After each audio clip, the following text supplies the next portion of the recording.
আসসালামু আলাইকুম সুপ্রিয় দর্শক, সবুজ বাংলা ইউটিউব চ্যানেলে আপনাদের সুস্বাগতম। আজকে আমি এসেছি টবে ধনেপাতা এবং আমদনি শাক চাষ নিয়ে। কিভাবে ছাদ বাগানে টবে ধনেপাতা এবং আমদনি শাক চাষ করা যায় তা এই ভিডিওর মাধ্যমে আজকে আপনাদের আমি দেখাবো।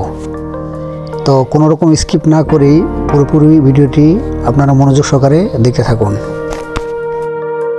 সর্বপ্রথম ধনেপাতা এবং আমদনি শাকের নতুন বীজ বাজার থেকে সংগ্রহ করতে হবে। এরপর বীজগুলি 48 ঘন্টা এভাবে পানিতে ভিজিয়ে রাখতে হবে। 48 ঘন্টা ভিজে রাখার পর বীজগুলি এভাবে সেঁকে নিতে হবে।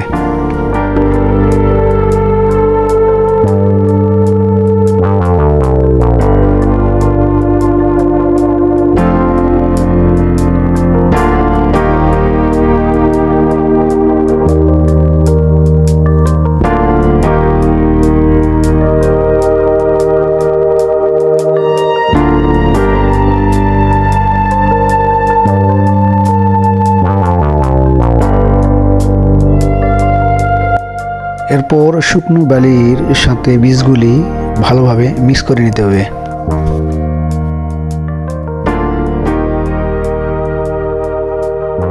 এরপর 3 ভাগ গোবর সার, 3 ভাগ মাটি ও 1 ভাগ বালি ভালোভাবে মিক্স করে নিতে হবে। এরপর এরকম আকারের 2টি পাত্র সংগ্রহ করতে হবে। পাত্রের আকার যত বড় সম্ভব তত সুবিধা।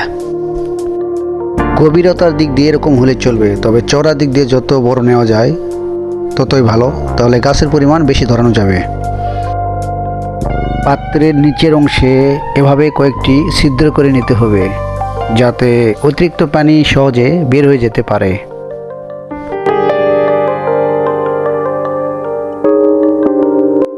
এরপর পাত্র দুটি 3টি উপাদান মিশ্রিত মাটি দিয়ে কিঞ্চিত পরিমাণ জায়গা খালি রেখে উপরের অংশ খালি রেখে মাটি দিয়ে সুন্দরভাবে ভরাট করে দিতে হবে।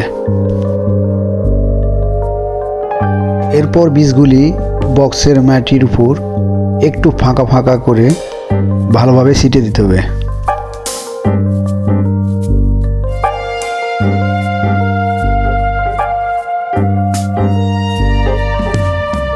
দুই জাতের বীজ আলাদা করে 2টি বক্সে ছিটিয়ে দিতে হবে।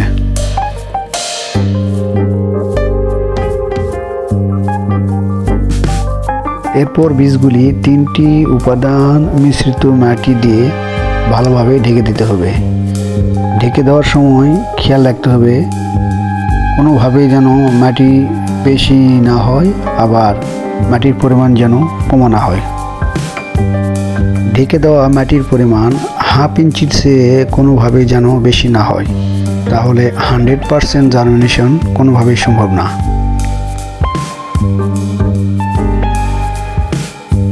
এভাবে বীজগুলো মাটি দিয়ে সমানভাবে ঢেকে দিতে হবে।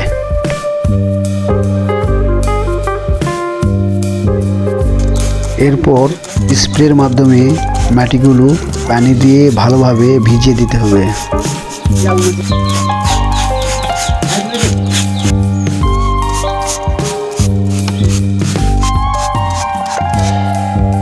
এরপর বক্স দুটি একটি বড় পলিথিন দিয়ে ঢেকে দিয়ে রাখতে হবে 10 দিন। মাঝে মাঝে চেক দিতে হবে, যদি মাটি শুকিয়ে যায় তাহলে আবার পানি স্প্রে করে দিতে হবে। 10 দিন পরে পলিথিন ব্যাগ সরিয়ে দেখবেন এটার জার্মিনেশন শুরু হয়ে গেছে। আমি সময়ের অভাবে জার্মিনেশনের শুরুর ভিডিওটি আপনাদের দিতে পারলাম না, এই জন্য দুঃখিত। দেখুন দর্শক, সেই টবে কি পরিমাণ ধনেপাতা ও আমদনি শাক হয়েছে, যা অবাক করার মতো।